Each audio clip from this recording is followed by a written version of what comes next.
We are live. Hello, everyone. So glad to be here as always. Excited about the chat today. We're going to have fun in the chat. We want to welcome our wonderful guest today, Mr. Wes Thompson. Wes, how's it going today, brother? Doing well? Feeling good? Doing well. How are you doing, Derek? Oh, man, I'm doing well, man. Doing well. You Awesome. said something earlier about great minds thinking alike. So if you notice, guys, you see us, right? Let me take this off. Yes, yes. Me and Wes rocking the ball head. Yes, yes, yes, absolutely. It's And of always, summertime, man. Gotta stay cool. hey man, it's summertime and I'm in Arizona and it gets very warm out here, brother. So yes, have to say cool. Kaola, my brother, how's it going, man? So good. Aloha, aloha. Thanks for having us. Oh man, thank you for being an amazing, amazing host. So real quick, let me just cut cut it short and get right to business. So we have our Money Beat Challenge coming up, you all. That's going to be on the 3rd and the 4th of June. That's a Monday and a Tuesday. Okay, that's going to be at 8 a.m. to 8 p.m. For those 2 days. We highly recommend you guys be a part of that. I'm going to put the link into the chat so that you guys can follow that and sign up immediately. And also, what I'm doing today is I'm going to be tracking if you've signed up. So we want to just see who's going to sign up for that. We want you to be in there. We want you to take advantage of all the opportunities that Pace will be talking about. We'll be talking about how to scale your business, how to have the best leads, not just leads in general, but the best leads, how to go and get your LLC and all that good stuff. So that's going to be wonderful. Today, if you're in Montana, Pace is in Montana. There's going to be a meetup this evening for 3 hours from 7 p.m. to 10 p.m. That's going to be a cool, good time. So if you're in Montana, check out Pace. Head over to where'space.com. And all the information will be there. So without further ado, let me step to the back. You guys enjoy. Thanks, Big D. Appreciate it. All right, guys. Well, aloha and welcome to Pace Morby's Get Creative Q&A. Really appreciate you guys making it out today. I'm your host, Keola Keala. I'm a Gator, also known as a transactional private money lender, looking to fund real estate deals with all of you guys and kind of win and succeed together. Today, we are graced by and blessed to have the Wesley Thompson. Wes joins us as a SubTo creative player in the Tennessee market. Wes, thanks for taking time out of your busy day to join us on today's Q&A. Yeah, absolutely, Kayla. Honored and happy to be here. It's kind of a big day for me. Got the episode on the podcast dropping. Got get to do this live Q&A with you. It boggles my mind that less than a year ago at this point in time, I was just getting started in SubTo, and here I am. This is awesome. This makes me happy. I'm honored to be here, and thanks for hosting today. You bet. Well, big mahalos to you, right? Thanks for coming out. But I just want to highlight what you just shared in case people may have missed it.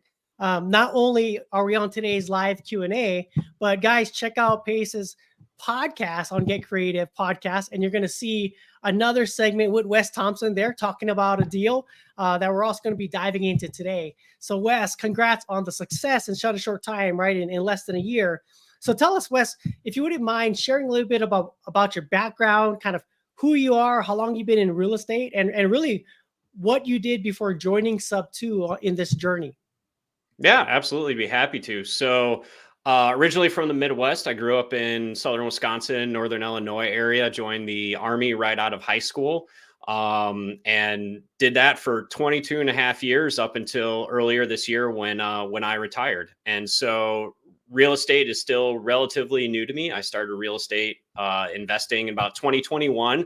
I had a former primary home in Georgia that I bought in 2007 that I still own. I don't consider it my first investment property, accidental landlord type situation. But I was actually working at an embassy overseas in Africa, and COVID hit. And this was back in 2020 timeframe.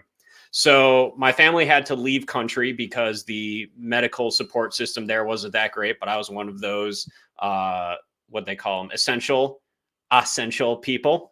So I had to stay and work at the embassy while my family was gone. So I had a lot of free time on my hand. I knew I was getting close to retirement, and I was nowhere ready for becoming an adult outside of the military. And I'd never learned about investing. I'd never learned about wealth generation. And so I started kind of going down that path. And I started off learning investing with stocks and options trading.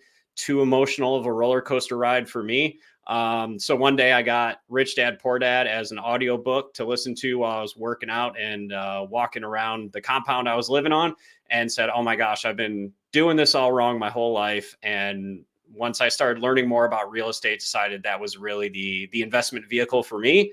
And that's what I've been leaning on ever since. Well, first off, Wes, 22 years in the military, just retired. Thank you for your service and protecting us and this country and our rights of freedom. Really appreciate it. Oh, of course, man. It was an honor to serve. It was great. Got to see a lot of the world, got paid to travel. Can't complain about that. And I got to see the very best and the very worst of humanity, you know, and when you do that, I think it really opens your eyes to who you want to be and what you want to believe in as an adult. And it definitely shaped who I am. And that entire adventure gave me the confidence that I bring with me into the real estate space.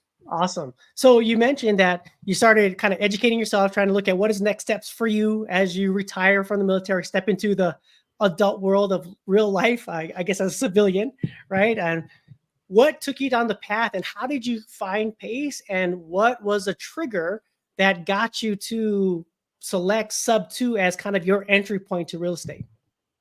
Algorithms. It was all algorithms. I'm not going to lie. No, so I had a couple of paid mentors and other masterminds that I started off with in the real estate space. And mainly that was just to build a network and connections in the markets that I wanted to invest in. And really starting out for me, there was no place other than Chattanooga, Tennessee. That's where I wanted to invest. My wife went to college in Chattanooga. She did her undergrad there. Her family all live in between Chattanooga and Knoxville. So I had boots on the ground. Which definitely made things easier. And we got married in Chattanooga, Tennessee. We plan on relocating to Chattanooga, Tennessee at some point in time. So at some point, that's going to become home for us. So we decided, hey, if we know at some point we're going to end up there, let's start building a portfolio there so that, you know, when we get closer to it, maybe we take over the management firsthand, start working on that real estate professional status and, you know, all those good things that come along with that. So that's why, you know, we really decided on Chattanooga. And so my very first paid mentor, successful real estate investor, she's originally from Chattanooga, Tennessee as well. And I said, this is where I need to start, because she has the connections with agents and lenders, contractors, property managers, because she already has a substantial portfolio there in Chattanooga. Right. So for me, the knowledge was part of it, but the relationships and being able to get plugged into a local network from day one, that was the most important thing for me, because I knew starting out I was going to be doing this while overseas. So I needed a team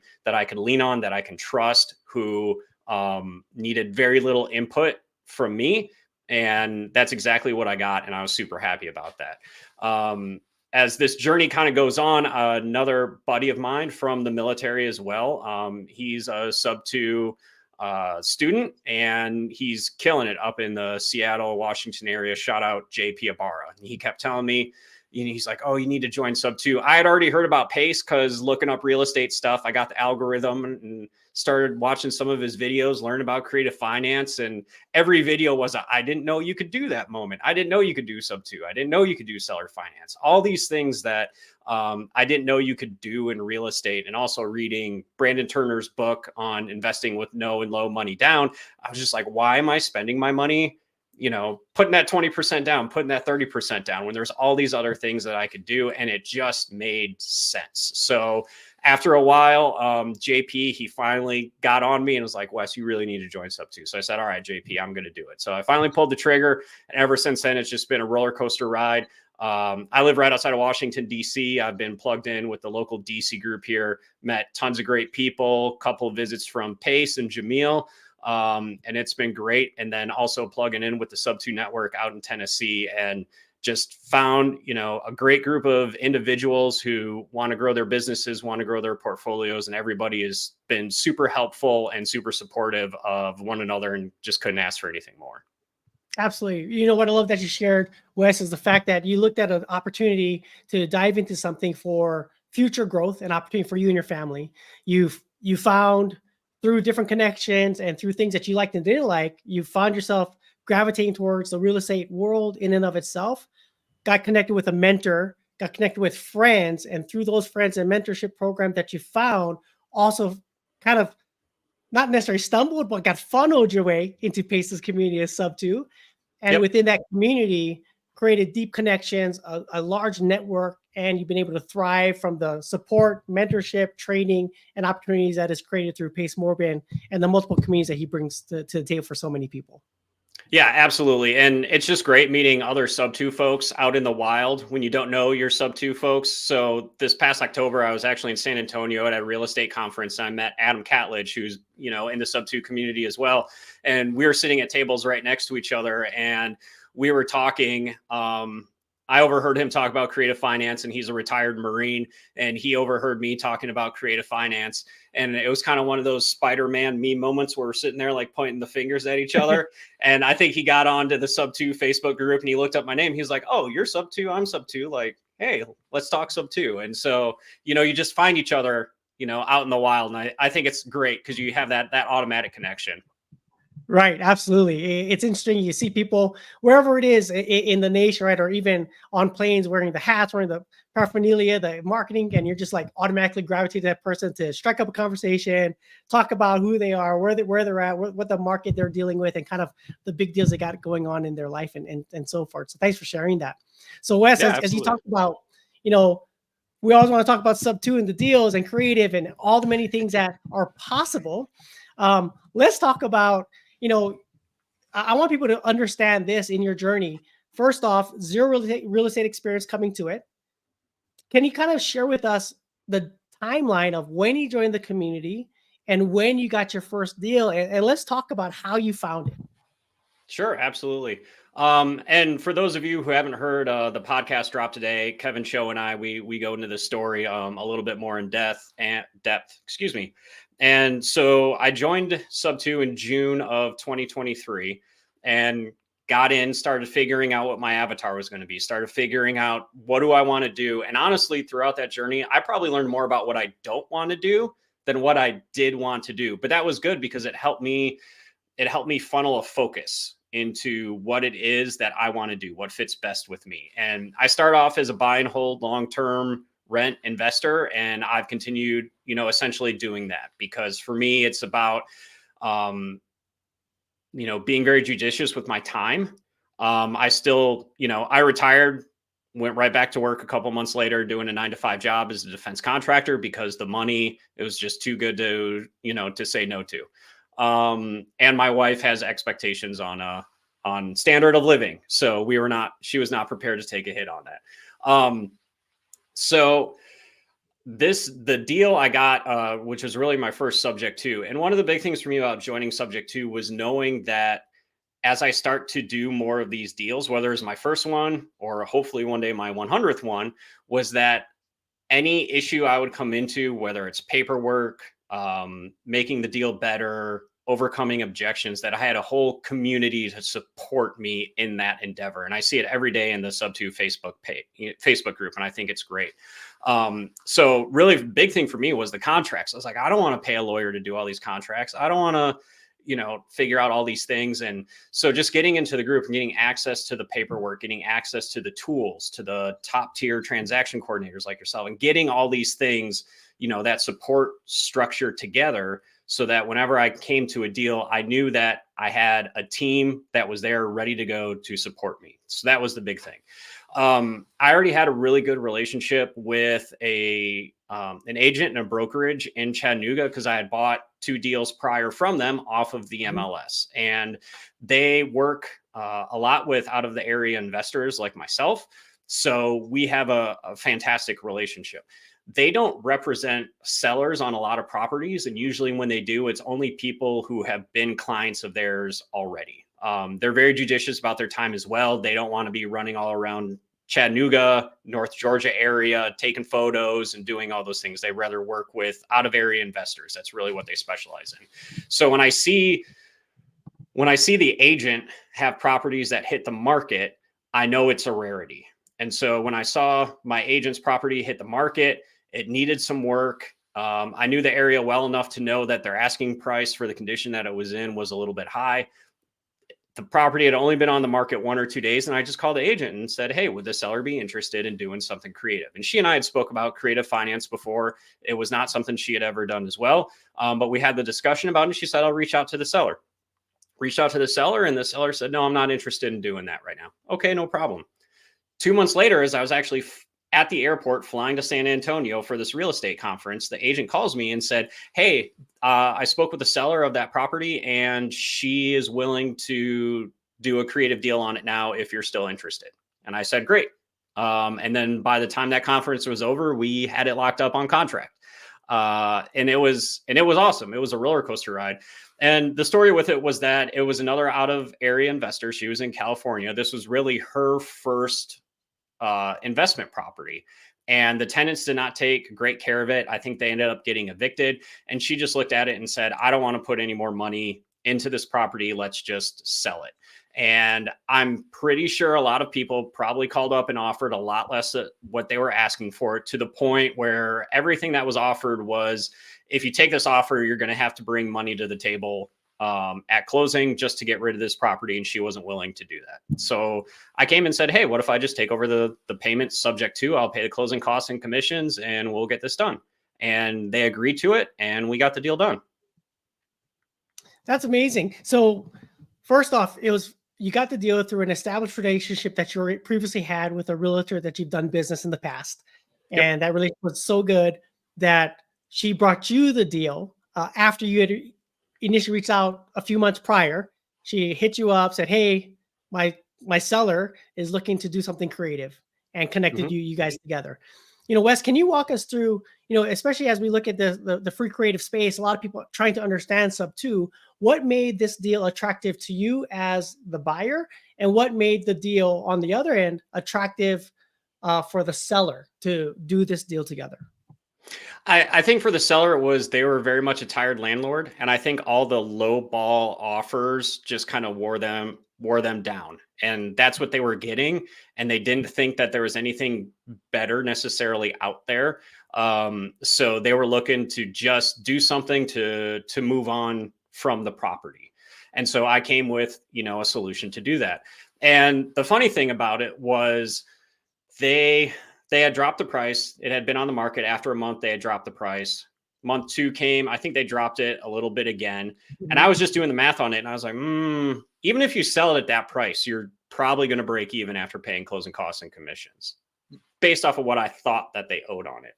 Right. So they were asking, I think when I bought it, they were asking, it was $30,000 more than what the loan balance on it was. And so when the agent contacted me and said, they're open to doing a subject to deal with you, you just take over the payments. I said, okay, what do they want to do, on the spread between what they owe and what they're asking for it? Are they going to seller finance that? I can send them a little payment every month. And the agent said, well, let me call and find out. So she calls me back about 30 minutes later. She's like, hey, I talked to the seller. She's like, they don't want anything. Just take over their payments and be done with it. I said, okay, I won't argue with you on that. And so for me, it was the fact that even paying closing costs and commissions, there's no way that I could have bought a property around there cheaper. My all in for this property was about $13,000, upfront acquisition cost. Right. Aside from cutting the commissions out of that as well, which I easily could have spent $10,000 in marketing just to find this deal. If I was going direct to seller, I was like, there's no way I could buy this cheaper. And I knew that there was definitely a value add opportunity, and it was a unique property because it was originally a duplex that someone converted into a single family. So it was the biggest single family residence around there in terms of bedrooms and bathrooms and square footage, because all the other, single family homes were half the size of this one. Mm-hmm. And since it was now a 5-bedroom single family residence, just the going rate at that time for Section 8 in the area was a little over $2,200 a month in gross rent. So I said, I know if nothing else, I can get that probably, from HUD for this property, even though I haven't done Section 8 before. But my property manager said, oh, I think if you're going to do this, we should put it on market first and just see how that goes. So I said, okay. So used a HELOC that I have on another investment property to fund the acquisition and the rehab on it. And then got it rented out on market, not Section 8, for $1,850 a month. And my underlying my underlying PITI on it is about $9.99 a month. So, yeah. So your positive cash flow on this is $850-ish? Yeah. After you factor in property management and stuff like that, yeah, it's about 600, somewhere between 600, 650. I know I should know my numbers. I don't follow them as closely as some people do, right? Because I'm playing the long game. So I'm not terribly concerned about it, right? But I know I'm in double digit cash on cash returns once you factor in appreciation, equity, pay down, depreciation, all that stuff. I know, it's well over 20% equity return. So I'm not losing sleep over that. Yeah. Well, Wes, to your point, the number that is most attractive to me that you shared is the fact that in all reality, you got this zero down basically out of pocket, minus except for the closing costs and the commissions you paid for the property itself. But yep, there was no payment made to the seller moving forward. You took over the property, took over the mortgage, started taking over payments, and turned it into a long-term rental, right? Mm-hmm. And that's your play. And you're currently positive $600 per month plus every single month. Yep. Plus added about $40,000 in equity into the property above what the mortgage balance is, what I put into it in terms of renovations and holding costs and everything like that. So when I bought it, the underlying mortgage on it was $130,000. So I was into it for just in closing costs and commission was a hair under 10% of the purchase price. And just taking over the mortgage. Then put about $38,000 into renovations in it. And now it's worth, according to my appraiser, if I was going to sell it, probably somewhere between $210,000 and $220,000 in the market right now. So you could easily turn it, walk away with a chunk of money in your pocket with very little out of your own pocket, pay back HELOC, move forward onto the next property and just rinse and repeat. Yep. And just rinse and repeat. Yeah. So I got a question for you, Wes. As I think many people heard you mentioned that you initially talked about worst case scenario, it could be a Section 8. Talk to your manager, and they talked about putting it on the market and renting it out. What was the decision and reason why you chose long-term rental this way rather than turning it towards like a Section 8? Really, the driving factor was we knew that the rate was, I think it was about $22.50 or something like that for Section 8. But there's also something with Section 8 that comes along in terms of a utility allowance. So the gross you can get would be that $22.50, but then you have to pay the utilities and things like that. So your actual, after paying those utilities, your net becomes, a good chunk less. And not only that, sometimes because the residents with Section 8, if they're not paying the utilities, they're like, we don't care if we leave the lights on. We don't care if we leave the water running. Yeah. And I was okay to go with that risk and, roll the dice and see what happens. But my property manager recommended, and she's a much more successful investor than I am, and property manager and fix and flipper and all these things. And she said, let's set a floor on the market. And my floor was $1,850. And she said, let's give it 60 days. And if we don't get it, at or above that number, then she'll take care of it and probably not have much of a problem getting a Section 8 renter in there. And I said, okay, great. And right before we were about to do it, they ended up getting, a market renter for it. So yeah, got the tenant in there. And I'm happy about it. And with the way things are going just in real estate and in that market in general, I know that, of course, there's going to be opportunity for growth with that property into the future. Right. Well, congratulations on that deal. Wes, as you look back at how you acquired this property and the things you did with it, what would you say was your competitive advantage that landed you this deal compared to any other investor or potential buyer out there? I would have to say the competitive advantage, and I actually heard this on the Get Creative podcast another day from another guest whose name escapes my mind right now, but it talked about you don't play golf with a putter, you play it with a bag full of clubs. And having those options, which is what you get through the SubTo community and through the various creative finance structures, is you can take all those pieces almost like a puzzle and put it together to form that beautiful picture that seller is looking for. And with this one, I didn't talk to the seller direct. I went through the agent, and I had to educate the agent, and then the agent educated the seller. And what gave me the competitive advantage was having a relationship already with the agent. And this is something I've actually tested out in the market with that agent, to where I see a property that I think would be great for a creative finance deal, and I call the listing agent on it. And as soon as I mention terms or creative finance, I kind of get the Heisman from them, and they're like, I don't know about that. But then I'll reach out to that agent and say, hey, call this agent about this property and talk to them about creative finance, and putting a deal together on terms. Completely different conversation than what I have with that agent, because they bring the bona fides. They're known in the market. They know, they have their own personal network and brand and things like that. So, it's at the point right now where that agent and I have such a great relationship that I see a deal and I say, hey, I'm interested in this. And she says, how do you want to put a creative deal together? Send me an LOI or something like that. Because she knows that if we can get this deal done, she's going to get paid her commissions, and we can get it done quick. We can get it done without a lot of headaches, keep a bank out of it, and all those things that come through those traditional transactions.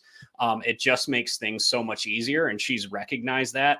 And so we've built a great professional relationship just around trying to do more creative finance deals. But that advantage all comes from that relationship. And even though I don't live in the area, whenever I am in the area, I'm always taking my agents, my contractor, property manager, I'm visiting them, taking them out for lunch, taking them out for coffee, taking them out for dinner. And just having those ongoing positive relationships can mean the world when it comes to, your business.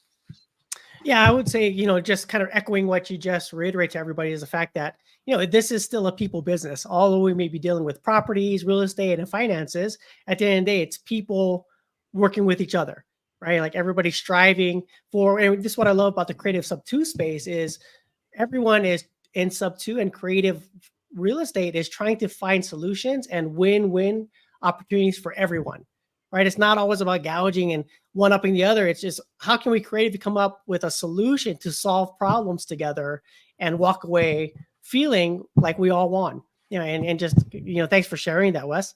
We got a question here from Deborah Higgs, and Wes, I'm not sure if you can answer this, but if you can, please do. Her question is it in all states for Section 8 to have to pay owner pay utilities? So I can't speak for all states, Deborah, but I can tell you in Tennessee, you can do it one of two ways, which is there's an allowance that's credited back to the residents, and HUD and the local office really kind of figure out what that amount is going to be. So they say, hey, the gross for this property is $2,250. The utility allowance is going to be $350 a month. So you get that $2,250 minus that $350. That's what the gross rent to me as a landlord will be. Or I can get that full amount, but I have to pay the utilities. So it can work either way. It just kind of really all depends on what the owner wants to do. So if the allowance is $350, but the tenants actually only end up spending, say, $200 a month, then it can work out, in your favor. But if they leave the lights on, if they leave the water running, then you might end up spending more than $450 or $350 on utilities. So it really just kind of depends on what the situation is with the property and with the tenants and what you're more comfortable doing. Right. Thanks for answering that. And I think maybe we might have skimmed over it briefly, but I want to just reiterate, Wes, this was your first SubTo creative deal that you did, right? Mm-hmm.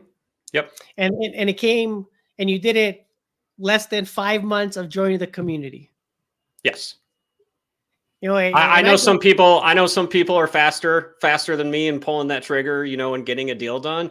Right. And that's great. But for me, I'm not looking to build, a business. I'm not looking to grow much more than I can handle.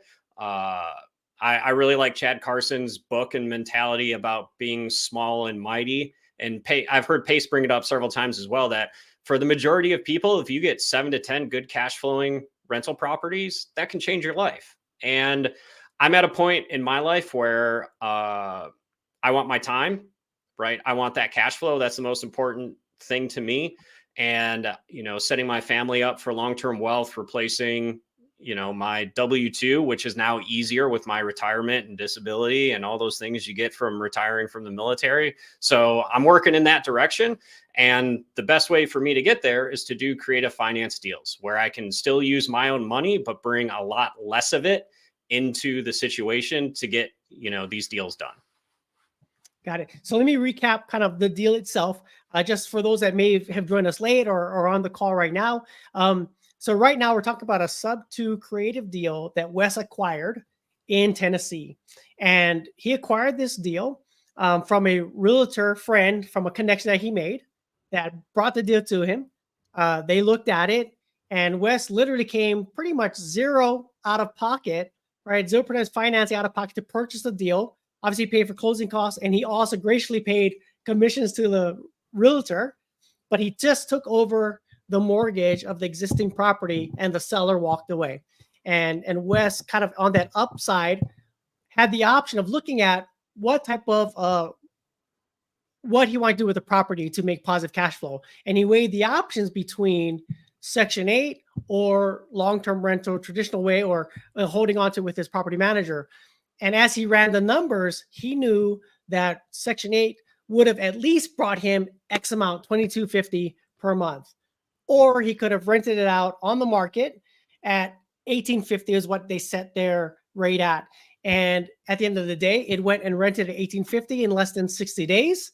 And he's positively cash flowing $600 per month on his first SubTo deal that he acquired in the market, and as a SubTo student. So what a huge win for Wes, jumping on board, getting involved in the Get Creative space itself with Pace Morby, joining SubTo, teaming up with people, having the support around him, and jumping on and being successful in his first of many more to come SubTo deals. Wes, as you look at your journey so far, and specifically for this deal, would you mind sharing any key takeaways or learnings for people that are looking at SubTo and kind of what you learned through this process? Sure. I'd have to say the biggest takeaway for me, and, it kind of comes back to I'm not going to say the theory, but the mantra, right, of taking action. I looked at this property. I wasn't 100% on board with it, but I learned by doing. And I have a very high tolerance for risk. So I was okay, not having as great of a deal, or this not working out so much in the end, because I wanted to learn the process and I wanted to build that relationship deeper with that agent, because I knew that relationship would lead to future deals, to other deals, better deals. And in the long run, even if this one didn't work out so well, it was a great first stepping stone. And since it ended out, working out really well, it just brings me more motivation to continue down this pathway with creative finance and with SubTo, and the SubTo community to, start moving towards that next property, that next deal, and, working towards those goals. That's awesome. Thanks for sharing that takeaway. We got a question from Alicia Pike here, and I'd love for you to answer it. Sure. How do you get started without any cash up front? Is that possible? Alicia, it is absolutely possible. And I know several folks who have done it that way from the get-go. You can utilize hard money lenders, you can utilize private lenders. So for me with this deal, you could say I didn't use cash because I used a line of credit that I had on another investment property. And so I didn't reach into my savings. I didn't reach into my checking account. I didn't reach into retirement accounts or anything like that. I just moved that money from my home equity line of credit over to my checking account and then sent it to escrow for closing. And then same thing with the renovations. I paid for them with a credit card, and then I moved money from my home equity line of credit to pay off my credit card. And that's a whole nother conversation on how to do things that way in and of itself that I'm not going to go into. But that's how I did it. And then when my household income comes in, I just send everything straight to my HELOC. So technically, did I pay some of my cash for it? Yes. But that money that I put back into my HELOC, then it opened up more or less of a balance on my HELOC, so that money I put in, I can go and use again. And it kind of just becomes this circular thing. But we're not going to go into all that because we just don't have time. Well, what I love about it is, and as people in the creative space, right, understand Pace Morby and how he creates his communities, right now he has 3 main communities that he's established for everybody out there. He has SubTo, he has Gators, and he has top tier transaction coordinators. And these 3 communities cohesively work together seamlessly to bring deals like Wes just proposed to light and help people not only find and acquire the deals, but fund them and do the proper paperwork so everybody is protected in the entire transaction and wins together. And that's one great thing about being in Pace's community. So Wes, here's a question from a vet as well. And so we got to ask this question, right? Yeah, as a absolutely. veteran, have you looked at creative ways to use your VA loan eligibility to continue to help get that next property? Absolutely. David, I love the last name. I've got an uncle. His name's David Thompson. If that's you, Uncle David, I appreciate you showing up and supporting me, but I'm guessing it's not you. But David, I would say the best way to use your VA loan eligibility to continue to get the next property is house hacking. Use it and go out, buy a primary, house hack it by renting out rooms, buy a duplex, buy a triplex, quadplex, live in one unit, rent out the rest. And, kind of rinse and repeat that. The thing with the VA loan is that it has to be for a primary residence. So it's very difficult without committing mortgage fraud to use it for an investment property. But that's why house hacking with the VA loan, that's the absolute best way to go. And I've met several veterans along the way who have just absolutely killed it house hacking, utilizing their VA loans. I have a VA loan out on an investment property, but it was a former primary home. And so that's actually the property I've got my HELOC on, and the one that paid for this Chattanooga property. And I don't refinance it, even though I have a ton of equity in it, because I've got that 2.5%, rate on it. And I'm not willing to let that go. So rather than refinance, I just get HELOCs on my property so I can access that equity if and when I need to for any deal I might be working on. Awesome. I'd like you to recap this for Alicia, right? You talked about how you got into the deal with zero money, literally zero money out of your pocket per se, or you took a HELOC to pay for and finance some of these, the deal itself. But her question, as you can see, just make sure I'm understanding the process. You purchased a home as usual, but rented it out. So I purchased it via SubTo. So I did not go out and get a new loan or anything like that from a bank. What I did was I just took over payments on the loan that was in the seller's name. So the seller just wanted to walk away from the property. So I have direct access to that payment portal, and I go in every month. It's set up, for auto payment, of course, but every month the payment on that loan that's in the seller's name gets made, but instead of the seller paying it, I pay it. But what it is for me is that I own the property. So if you go and look up who has ownership and title and deed of this property in Chattanooga, that's me. And so purchased it as usual, I would say no, because it was a creative finance deal, but I bought it, did some renovations to it, and then rented it out because it's my property. I own it. So I can do whatever I want with it. Yeah. And that's why it's called a creative financing, right? And creative purchase with SubTo. And so it's nothing usual. Well, it's business as usual for those that are in the space and doing it all the time, right? And so it's not your traditional, I have to take out a loan, go purchase a property, I then have my name, get a new loan, and make those payments.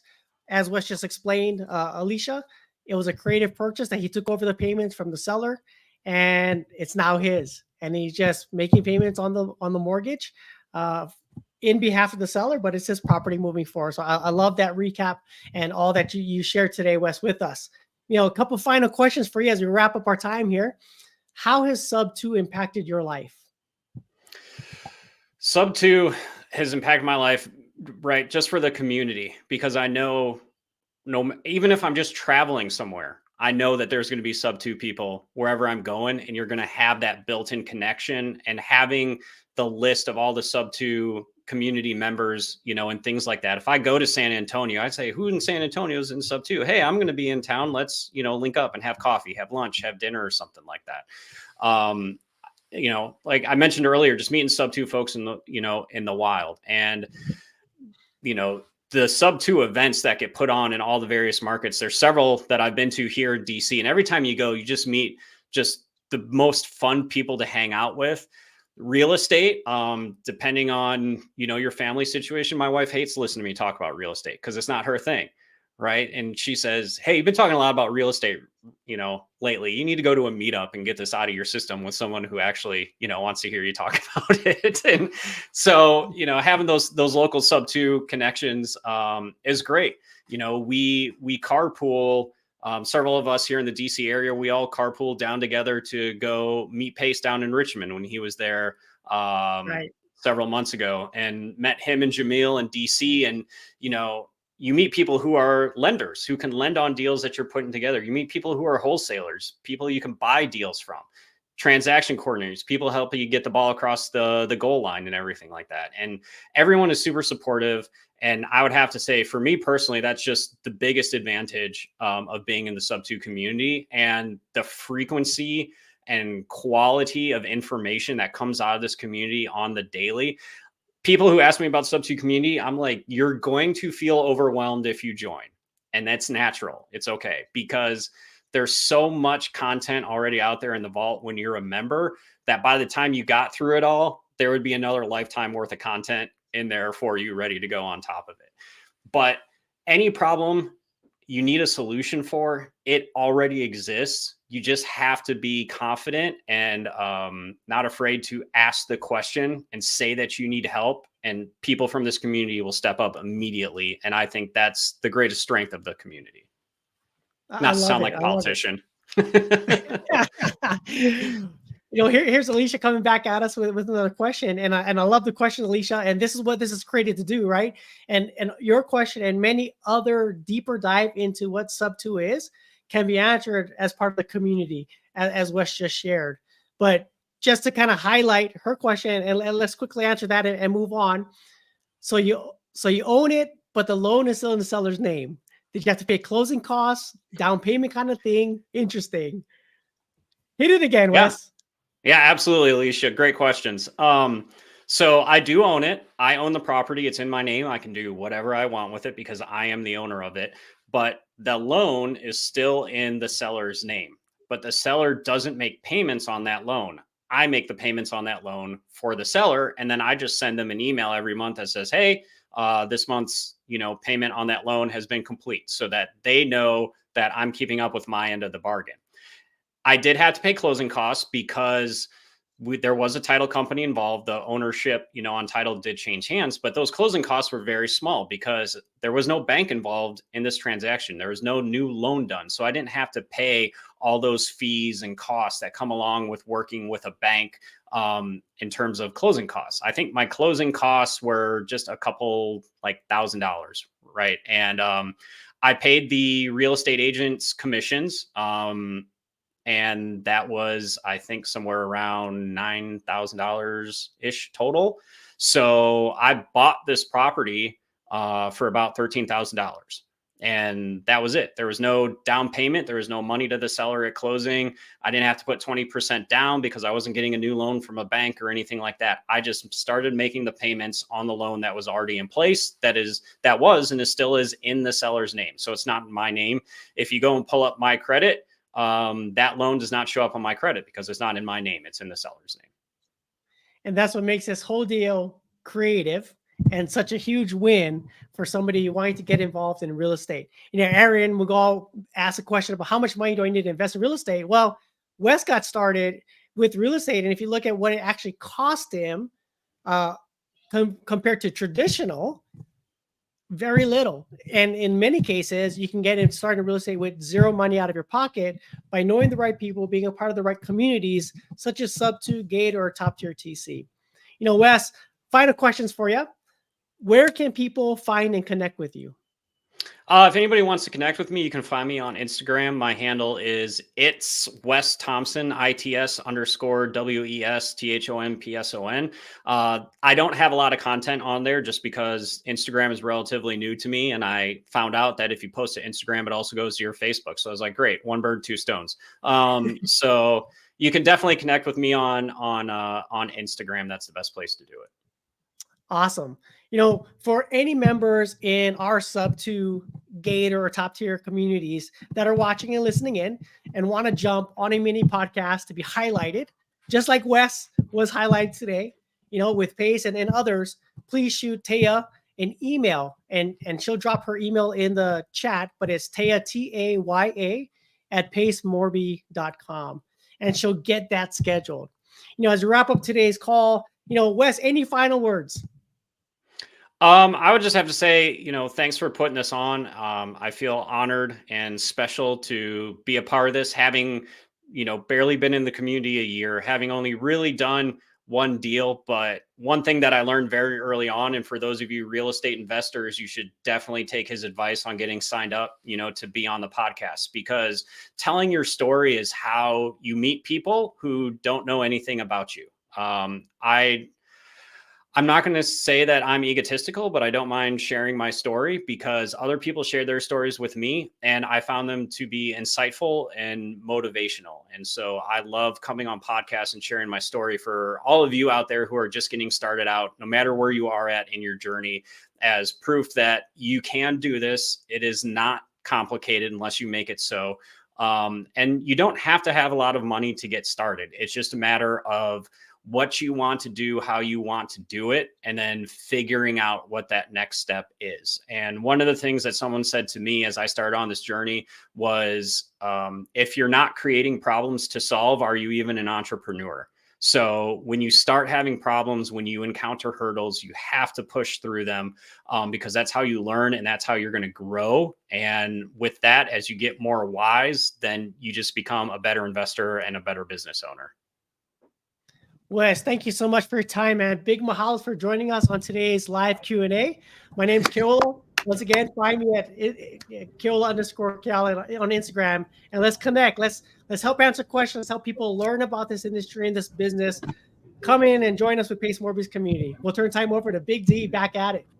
Yes. Wes, thank you so much, brother, for joining us today. Wow, you were extremely informative. Answering the questions, like, whoa, like with questions popping up. And Alicia, Miss Pike, shoot me an email because we want to get you some good training on, because you had some great questions. It's funny, as Alicia was asking the questions, I could feel her excitement. Like I bet she's blown away by what Wes is saying right now. So right. Alicia, absolutely. I have a feeling that she is where I was the first time I heard about this too. So I was like, I didn't even know you could do that. And then I want to learn. Right. I want to learn more. Exactly. And that's how the algorithm got me. Yeah, I could just feel her questions. I was like, oh my gosh, she's so hyped right now. But she's like, wait. So thank you so much, Keola, for being so gentle and patient with her, man. And thank you for everybody in the chat for also shooting your questions out.